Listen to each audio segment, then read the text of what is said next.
Good morning, students. Now we are going to start our new chapter, chapter number 6 in history, new questions and ideas. Chapter number 6 लिया है जो important है वो chapter, इसलिए new questions and ideas. नए नए क्या क्या क्वेश्चंस आ रहे थे लोगों के सामने, हिस्ट्री में जो चेंजेस आए उसमें, और लोगों के आइडियाज क्या थे। तो सबसे पहले the story of the Buddha. Buddha means बौद्ध धर्म के बारे में, कि बौद्ध धर्म का जो शुरुआत थी वो किस तरह से हुई, किसने की, उसके बारे में पूरी डिटेल यहाँ पर दी गई है। Siddharth also known as Gautama, जिसको हम गौतम बुद्ध के नाम से जानते हैं, उनका बचपन का नाम सिद्धार्थ था।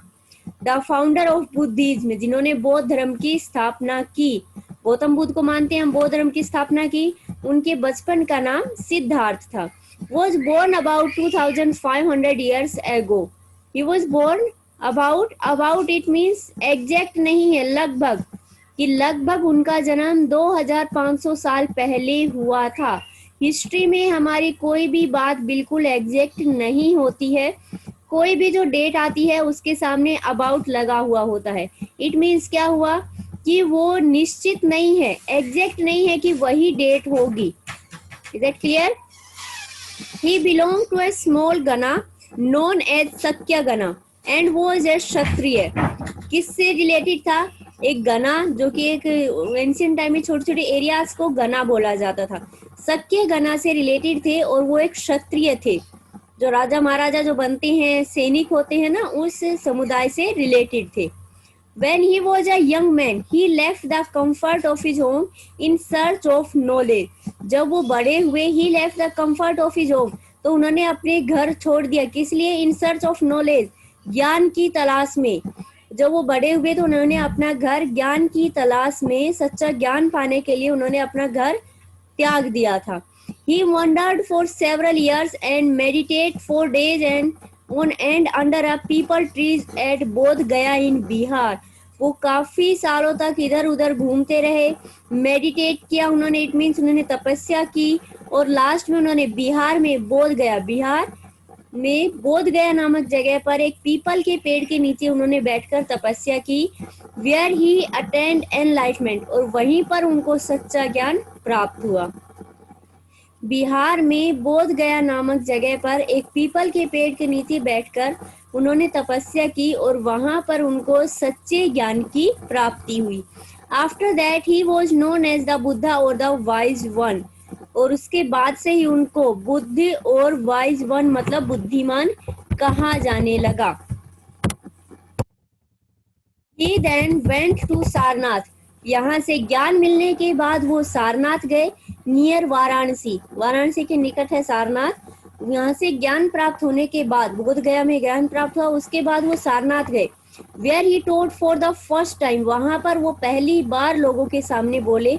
इट मीन्स उनको जो ज्ञान प्राप्त हुआ था वो लोगों के बीच में उसने उसको बांटना शुरू किया, कि उनके पास जितनी भी नॉलेज थी कि किस तरह से लोग शांति के मार्ग पर या मोक्ष के मार्ग पर चल सकते हैं, वो उन्होंने बताना शुरू किया। He spent the rest of his life traveling on foot.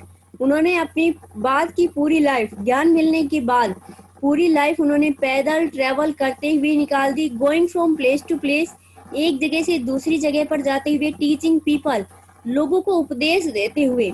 Till he passed away at Kushinara, जब तक वो कुशीनारा में उनकी डेथ नहीं हुई तब तक वो लोगों को ऑन फूट, पैदल चलते चलते उन्होंने लोगों को बहुत सारे उपदेश दिए, लोगों को ज्ञान की बारे में बताया, और कुशीनारा में उनका स्वर्गवास हो गया। The Buddha taught that life is full of suffering and unhappiness. Gautam Buddha क्या कहते थे? कि जीवन जो है वो full of suffering and unhappiness, संघर्ष और दुखों से भरा हुआ है। Which is caused because we have covering and desire. उसका रीजन क्या बताया उसने? हमारी इच्छाएं, हमारी डिजायर, जो कभी पूरी ना होने वाली इच्छाओं की वजह से हमारा जीवन संघर्ष और दुखों से भरा हुआ है। The Buddha taught in the language of ordinary people Prakrit. Buddha जो लोगों को उपदेश देते थे ना, वो लैंग्वेज कौन सी थी? Ordinary people. इट मीन्स लोगों की जो ऑर्डिनरी बोलचाल की जो भाषा होती है, जैसे अपनी गुजराती है, वैसे ऑर्डिनरी लोगों की उस टाइम पर प्राकृत लैंग्वेज होती थी, ordinary, so that every day everybody could understand his message.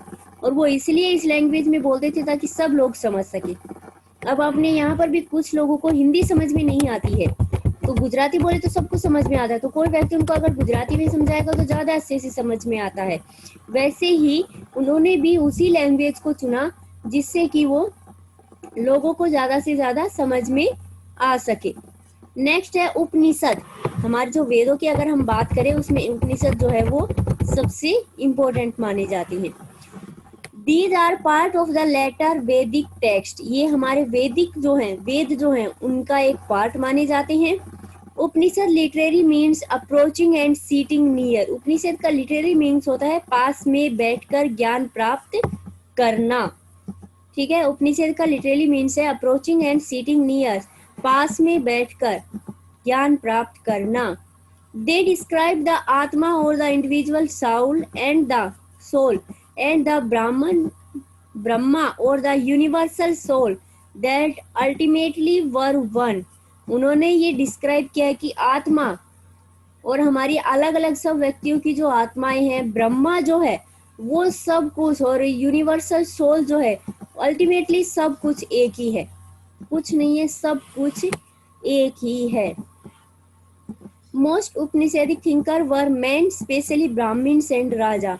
Mostly जो उपनिषद जिन लोगों ने लिखे थे, हमारे ये ग्रंथ, वो मोस्टली मैन ने लिखे थे, यानी कि सभी उसमें मैन ही होते थे। स्पेशली ब्राह्मण्स और राजा होते थे जिन्होंने हमारे ये ग्रंथ लिखे थे। There were also few womens, इसमें कुछ वोमेन्स भी इंक्लूड थी सर्च गार्गी, जैसे इसमें नाम आता है Gargi, who was famous for her learning, जो कि अपनी शिक्षा के लिए बहुत ज्यादा फेमस थी। The participated in the debate held in royal courts, जिन्होंने जो रॉयल कोर्ट मतलब जो राजा महाराजाओं का जो दरबार लगता था ना डिबेट में, उसमें भी पार्टिसिपेट किया था गार्गी ने। नेक्स्ट है जैनिज्म मतलब जैन धर्म।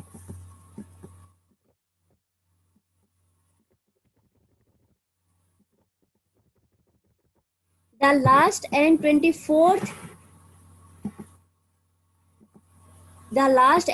24th Tirthakara of the Jainas, Vardhaman Mahavir was the most famous among all thinkers। जो लास्ट और 24th नंबर के जो जैन धर्म के जो थिंकर्स थे, वर्धमान महावीर, वो सबसे ज्यादा फेमस माने गए, क्योंकि हम लोग भी महावीर के नाम से ही जैन धर्म को जानते हैं, तो उनका नाम पूरा करता Varthaman Mahavir. He was a Kshatriya, princes of the Licchavi, a group that was part of the विज्जी संघ। वो भी एक जो थे प्रिंस थे, यानी कि क्षत्रिय राजकुमार थे लिच्छवी राज्य के। लिच्छवी एक छोटा सा राज्य था जो कि विज्जी संघ में एक छोटा सा राज्य था, उस राज्य के वो राजकुमार थे। Followers of Mahavira who were known as Jainas, जो महावीरा के जो फॉलोअर्स हैं वो जैनों के बारे में जानते हैं, जैन धर्म के बारे में जानते हैं। Had to lead very simple life beginning for food, वो बिल्कुल एक सिंपल लाइफ थी, यानी कि फूड से स्टार्ट करना, बिल्कुल ही एक सिंपल लाइफ जीना चाहते थे या जीने के लिए लोगों को आग्रह करते थे। They had to be absolutely honest, उनका मानना था कि सभी को ईमानदार होना चाहिए। And were specially ask no to steal, और स्पेशली कि चुराने के बाद, यानी कि चोरी के काम में झूठ नहीं बोलना चाहिए, कुछ चोरी नहीं करनी चाहिए, और बिल्कुल सिंपल लाइफ होनी चाहिए, बिल्कुल ईमानदारी से। Jainism was supported mainly by traders, सबसे ज्यादा जैन धर्म का किसने अपनाया? ट्रेडर्स ने, जो बिजनेसमैन थे, उन लोगों ने सबसे ज्यादा जैन धर्म को अपनाया था। Over hundreds of years Jainism spread to different parts of North India and to Gujarat, Tamil Nadu and Karnataka। 100 of years यानी कि सालों, सैकड़ों ईयर के बाद ये जो उसको टाइम लगा फैलने में, बट ये नॉर्थ इंडिया के काफी पार्ट्स में, गुजरात, तमिलनाडु और कर्नाटक तक फैल चुका था। The teaching of Mahavira and his followers were transmitted orally for several centuries. Mahavira और उनके जो फॉलोअर्स थे, उन्होंने जो जैन धर्म की जो शिक्षाएं थी वो लोगों तक पहुंचाई। They were written down in the form in which they are presently available at a place called Vallabhi in Gujarat about 1500 years ago. पहले सब कुछ ओरली बताया जाता था, किसी को लिखकर कुछ नहीं समझाया जाता था, लोगों को ओरली उपदेश दिए जाते थे, वैसी शिक्षा दी जाती थी। बट जब प्रेजेंटली जब वो वल्लभी में लोगों को उपदेश दिया उनके फॉलोअर्स ने, तो वहां पर जाकर उनकी शिक्षाएं जो थी वो रिटन फॉर्म में आई, उनको लिखना स्टार्ट किया गुजरात में वल्लभी नामक जगह पर। और ये कब किया गया? 1500 ईयर्स एगो। नेक्स्ट वन आता है द संघा, संघ जो बने, ग्रुप ऑफ पीपल। संघ का मतलब होता है group of people. Both the Mahavira and the Buddha felt that only those who left their home could gain true knowledge. दोनों ही महावीरा और बुद्ध दोनों ही ये महसूस करते थे कि अगर किसी को ज्ञान की प्राप्ति करनी है, सच्चे ज्ञान की, तो उनको अपना घर छोड़ना ही पड़ेगा। दे arranged for them to stay together in the Sangh and associated of those who left their homes. इसके लिए उन्होंने एक जगह पर कि लोग इकट्ठे रह सके, उसके लिए एक संघ बनाया। संघ एक लोगों का ग्रुप था, जो लोग सच्चा ज्ञान प्राप्त करने के लिए अपने घर छोड़कर आते थे, वो लोग जहाँ पर एक साथ रहते थे उसको संघ बोला जाता था। Men and women who joined the संघ lead simply lives. Men and women दोनों ही संघ ज्वाइन कर सकते थे और बिल्कुल सिंपल रह सकते थे, उनकी जो लाइफ थी वो बिल्कुल सिंपल होती थी। They meditate for most of the time, वो मोस्टली टाइम में क्या करते? मेडिटेट यानी कि तपस्या करते थे। And went to cities and village to beg for food during fixed hour, और उसके बाद अपने खाने के लिए उनको कुछ टाइम दिया जाता था कि फिक्स आवर्स होते थे कि सिटीज और विलेजेस में जाकर वहां पर उनको भीख मांगनी है और अपने लिए खाना जुटाकर लेकर आना है। That is why they were known as भिक्षु और भिक्षुइन, इसलिए उनको भिक्षु और भिक्षुइन्स भी बोला जाता था। भिक्षु मैन एंड भिक्षुइन्स मतलब वुमेन। मोनास्ट्रीज, संघ का क्या हुआ कि जहां पर लोग इकट्ठे रहते थे, तब लोगों के जो इकट्ठा रहना यानी कि लोगों का जो ग्रुप था उसको संघ बोला जाता था, जो लोग ज्ञान को प्राप्त करने के लिए अपने घर छोड़कर आते थे। नेक्स्ट है मोनास्ट्रीज।